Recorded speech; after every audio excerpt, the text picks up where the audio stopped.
Apa saja amalan yang harus kita lakukan? Di dalam sebuah kitab karya Syekh Abdul Hamid, dalam kitabnya Kanzun Naja Wasurur fi Adiyati Tasrohus Sudur, beliau mengatakan bahwa ada 12 amalan, 12 amalan yang bisa kita lakukan di dalam bulan Muharram. Dari mulai kapan? Dari tanggal 1 boleh, lebih-lebih tanggal 10 Muharram ya. Dan seharusnya sebuah ibadah itu harusnya berkesinambungan. Kita melakukan 12 amalan yang nanti akan saya sebutkan ini hanya di bulan Muharram, seterusnya tidak dilakukan, berarti tidak ada efek pengaruh yang positif dalam perubahan. Yang namanya ibadah, setiap kita melakukan sebuah ibadah harus berbekas ke depannya, terus menerus berkelanjutan. Bukannya contoh, kita di bulan puasa rajin tadarus, habis puasa selesai udah tadarusnya berhenti, itu nggak ada efek namanya. Ibadah haji, kita di sana melaksanakan ritual, aktivitas ibadah berbagai macam, kita kena melempar zumroh, kita melemparkan sifat syaitoniyah, setelah pulang sifat syaitoniyah masih dilakukan, berarti tidak ada efek. Ibadah yang baik setelah kita tahu, lakukan dan terus berkesinambungan sehingga memberikan pengaruh yang positif pada diri kita. Apa 12 amalan tersebut? Ini dinukil dalam sebuah nazom, sebuah ucapan dari Syekh Abdul Hamid.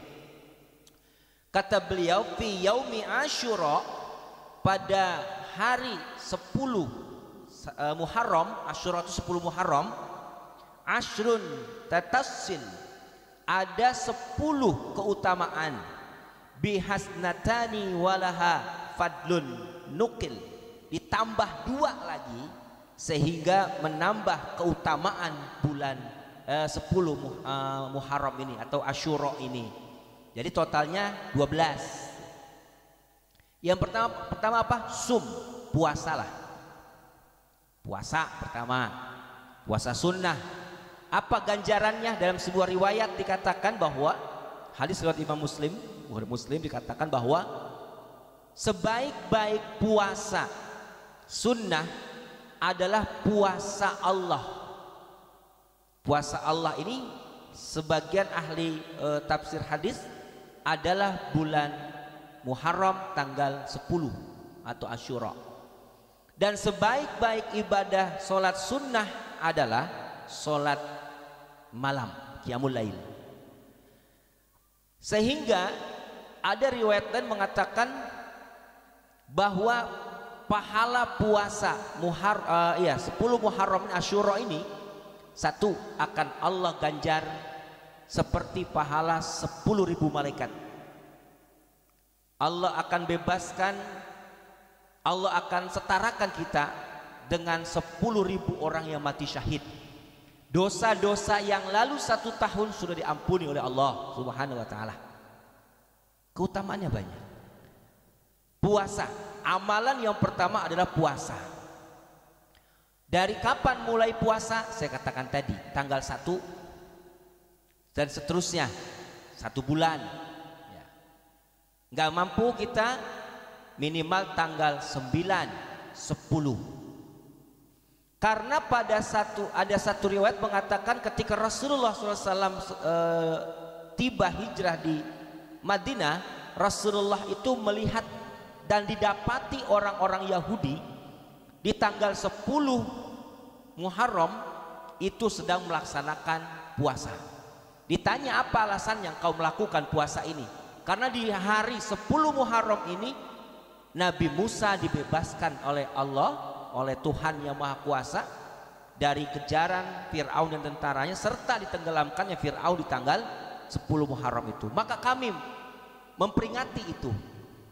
Kata Nabi Muhammad SAW, kami lebih berhak, karena Nabi Musa itu asalnya keturunan Rasulullah, atau kami yang lebih berhak untuk melakukan itu. Akhirnya Rasulullah memerintahkan untuk melaksanakan puasa di tanggal 10 Muharram atau tanggal 10 Asyura.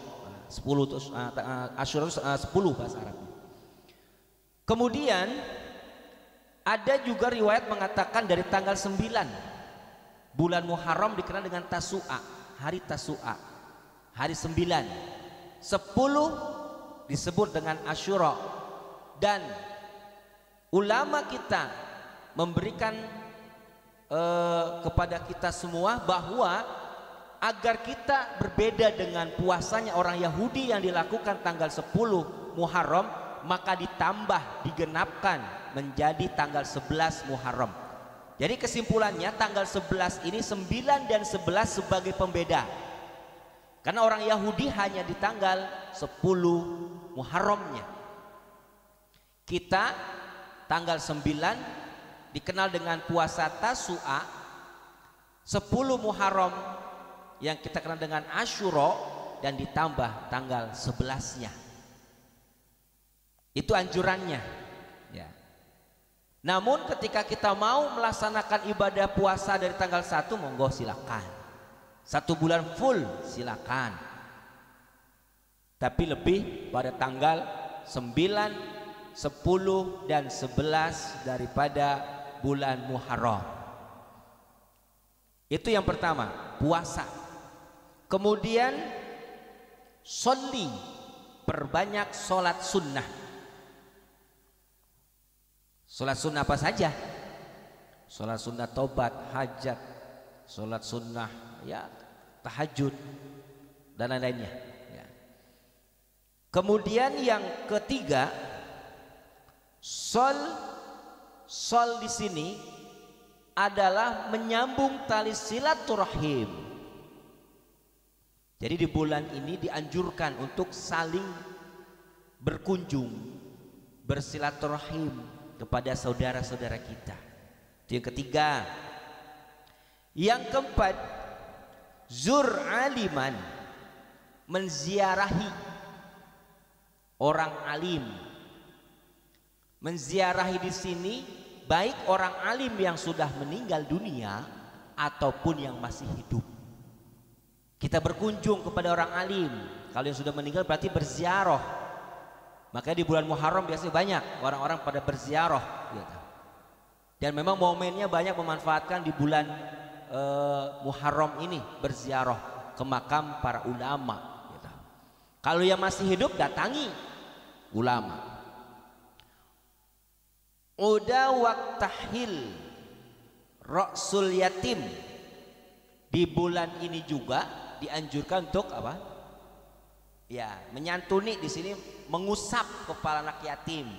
Kalau mengusap doang nggak nyantuni gimana kabur?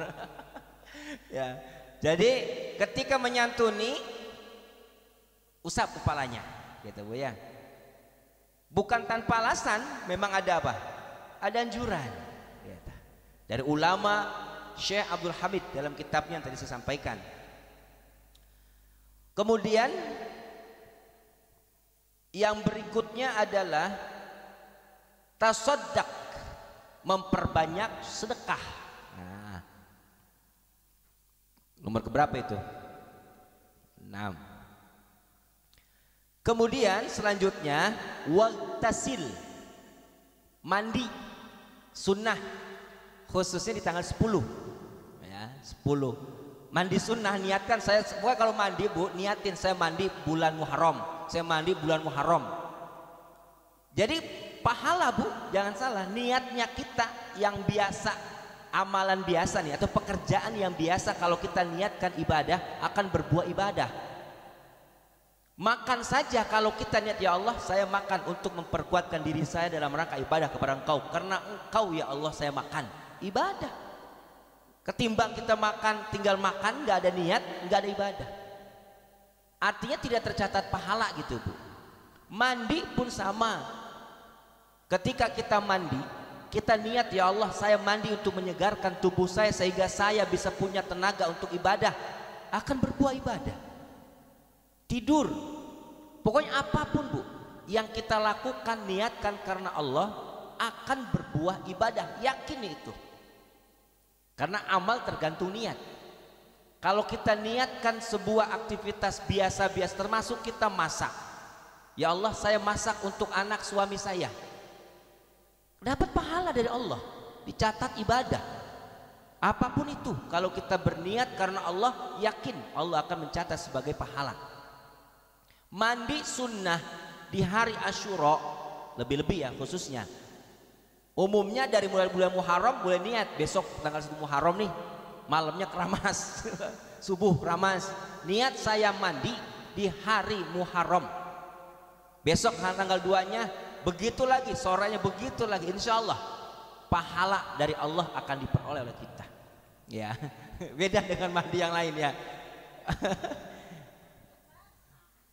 Kemudian yang selanjutnya wasi' 'alal 'iyal. Di sini disuruh meluaskan, memberikan nafkah untuk keluarga, khusus para suami. Jadi di bulan Muharram ini lebih dibanyakin ngasih duitnya, duit belanjanya. Setuju ini, Mbak Ibu, setuju ini. Ya, pokoknya disuruh luasin ngasih nafkahnya. Tuh. Maka akan mendapatkan apa? Ini keutamaan daripada bulan Muharram, ya, lebih-lebih daripada apa? Bulan-bulan apa, tanggal 10. Jadi hari itu lebih berbeda, spesial. Kita nggak usah nanya kalau misalnya besok tanggal 10 Muharram dikasih uang belanja lebih, jangan nanya. Oh, berarti mengamalkan dari ini. Gitu ya. Tadi Bu saya bilang efek ibadah kan berkelanjutan. Terus tiap hari begitu Bu ya. Doain makanya suaminya biar terus luas rezekinya. Amin. Kemudian qalim zufran, pakai celak mata. Celak mata itu apa, Bu? Ya, apa sih? Beda ya? Ya, sunnah itu Bu. Di hari itu spesial dipakai celak mata kita. Iya. Itu sunnah atau anjuran amalan yang kita lakukan di apa? Di bulan Muharram, khususnya di tanggal 10 Muharram. Pokoknya di hari itu kita istimewakan diri kita. Uang belanja kita istimewa, diri kita pakai celak istimewa gitu kan. Ada rezeki karena dari uang dari belanja suami lebih, panggil anak yatim, usap kepalanya. Ada tetangga kita orang miskin, kasih sedekah. Semua kita amalkan, masya Allah. Ya. Kemudian selanjutnya adalah menengok orang sakit, menjenguk orang sakit. Perbanyak ketika kita mendengar kabar saudara kita, tetangga kita yang sakit, segera kita jenguk. Karena ini amalan daripada Muharram. Ya, bulan Muharram. Jadi amalan ini akan punya nilai beda karena Muharram salah satu bulan yang Allah muliakan. Ya. Jadi ada bulan dalam satu tahun 12 bulan, ada 4 bulan yang Allah muliakan, salah satunya Muharram, sehingga punya nilai lebih dibandingkan bulan-bulan lain. Contoh, sedekah kita dengan bulan selain Muharram tentunya pahala, tapi beda pahalanya karena Allah memang memuliakan bulan Muharram. Kita berhias di hari biasa untuk suami dapat pahala, tapi lebih-lebih di bulan Muharram. Kenapa? Karena memang Allah memuliakan bulan Muharram, sehingga Allah memandang lebih ibadah dari setiap hamba gitu. Makanya sangat sayang bila kita tinggalkan. Kemudian selanjutnya tadi qalim zufron, memotong kuku. Memotong kuku. Jadi anjurannya motong kuku itu Senin, Kamis, Jumat misal. Di hari biasa ada pahala sunnah, tapi di Muharram akan lebih mendapat pahala karena Allah memuliakan bulan Muharram. Gitu Bu. Jadi istilahnya tapi setelah itu bukan hanya di bulan Muharram kita potong kuku, berikutnya tidak, berkelanjutan ibadah itu ya. Kemudian selanjutnya adalah wasuratul ikhlas kul al-fatasil, membaca surah al-ikhlas alfa 1000 kali di bulan Muharram, khusus di tanggal 10-nya. Jadi amalan ibadah yang kita lakukan ini, kita memperbanyak baca surah al-ikhlas 1000 kali dalam satu hari. Kalau misalnya kita di tanggal 10-nya Bu ya, kita cicil saja, habis sholat 200 pendek, terhabis sholat zuhur 200 sampai isya kan 1000. Atau kalau mau kita lakukan dari mulai tanggal 1 kita cicil, pokoknya perbanyak saja, lebih-lebih sampai 1000 ya di tanggal 10 Muharram atau Asyura. Sudah berapa? 12. Betul. 12 amalan ini